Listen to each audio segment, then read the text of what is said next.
Hallo liebe Freunde, hier ist wieder Michael Grant mit Klartext.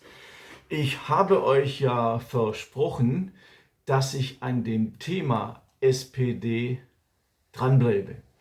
Und ich habe viele hunderte Kommentare bekommen zu meinen SPD-Videos, in dem ich dieses angebliche Bollwerk gegen rechts demaskiere. Und auch heute werde ich einen weiteren Mosaikstein dazu legen, wie in meinen Augen verlogen dieses Bollwerk gegen rechts eigentlich ist, wie man es uns heute verkaufen will. Die Nationalsozialisten hatten eine SA, eine Sturmabteilung, die in Deutschland total verteufelt wird als Massenschläger, als Wahnsinnige, die einfach auf unschuldige Menschen und so weiter einprügelten.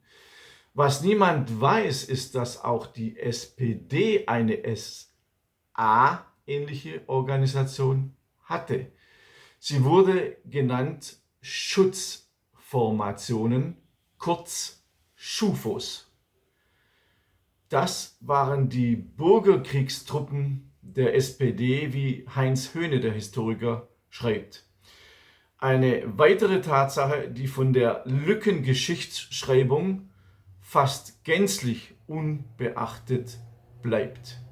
Die Schufos waren eine, und Achtung, 250.000 Mann starke militante Elitetruppe des Reichsbanners, die mit Grünhemden, Schulterriemen, blauen Mützen und schwarzen Brescheshosen, die kaum verbargen, dass sie von der SA gelernt hatten, auftraten.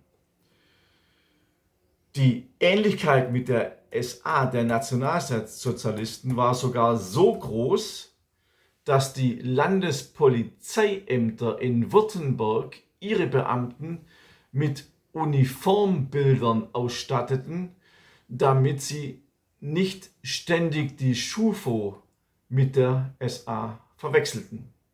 Die Gründung der Schufos im Jahr 1931 ging auf führende Sozialdemokraten zurück.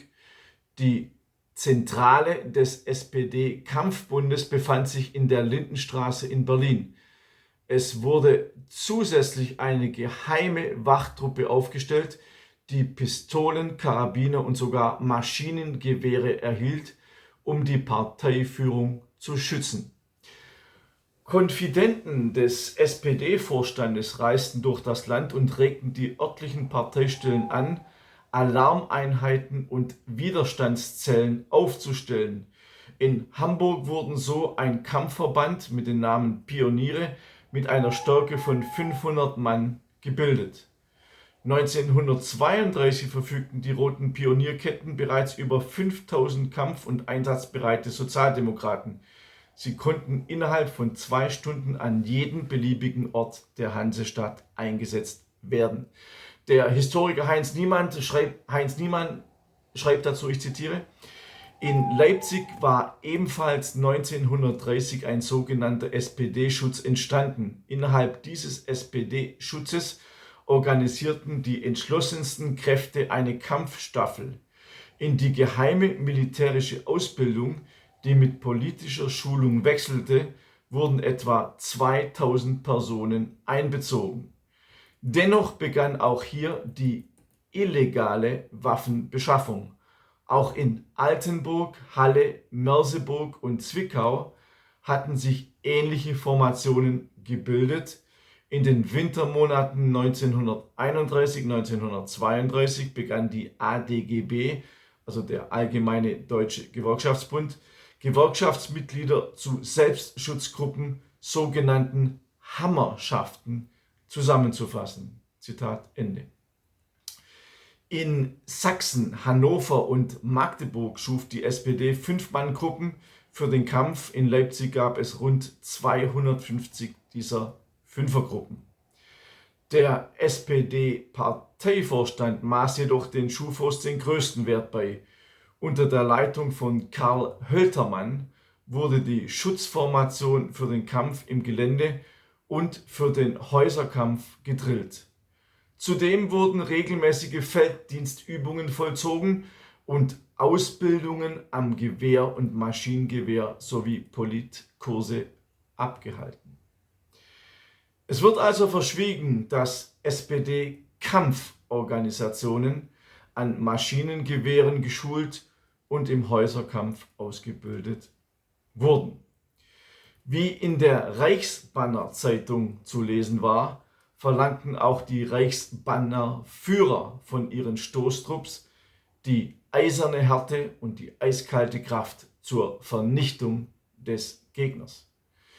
Der SPD-Parteivorstand verbot allerdings, dass sich die SchUFO Waffen beschaffte. Der SPD-Vorsitzende Otto Welz klammerte sich an die Hoffnung, dass im Ernstfall die Schutzpolizei die Waffendepots öffnen würde.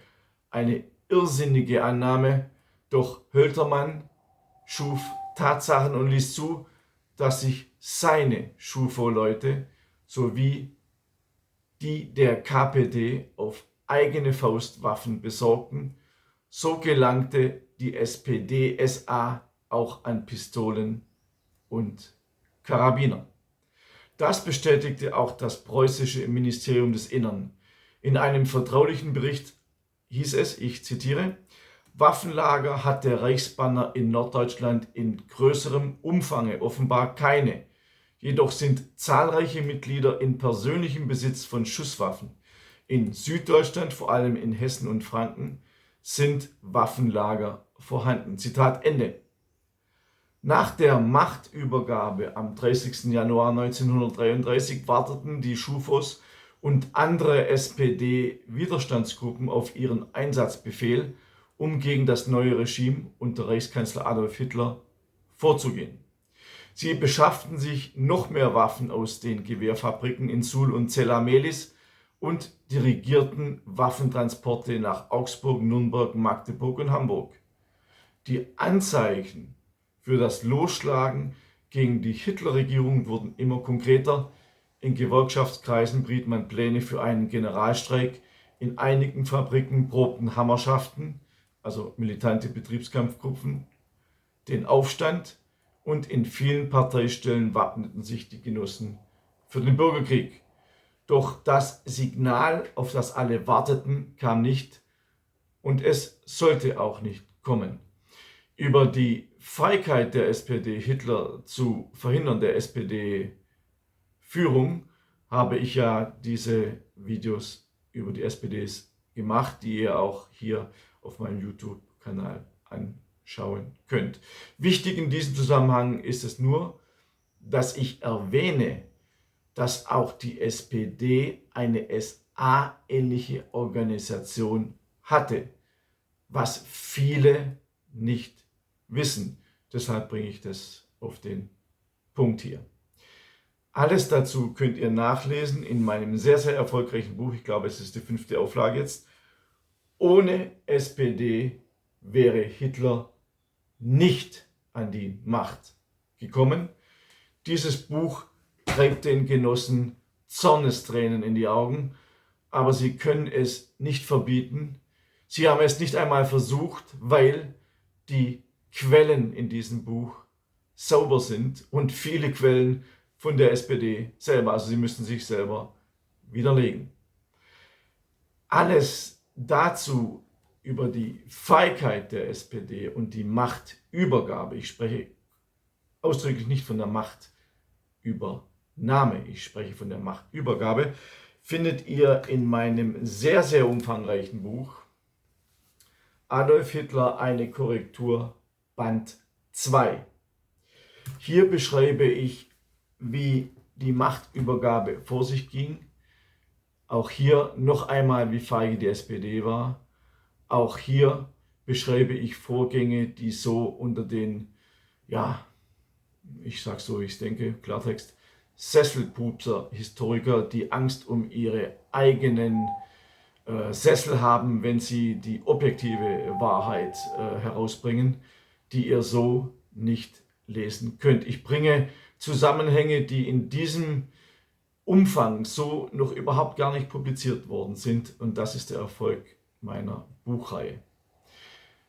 Ihr könnt auch meinen kostenlosen Newsletter www.michaelgrant.de abonnieren und entschuldigt die Hintergrundgeräusche. Wir haben heute wieder viel Wind. Der Wind bleibt wahrscheinlich noch ein paar Tage, wenn ich die Videos mache. Ich wünsche euch alles Gute. Bis zum nächsten Mal. Bleibt mir bewogen und alles Gute an euch und eure Familien. Bis zum nächsten Mal. Michael Grant.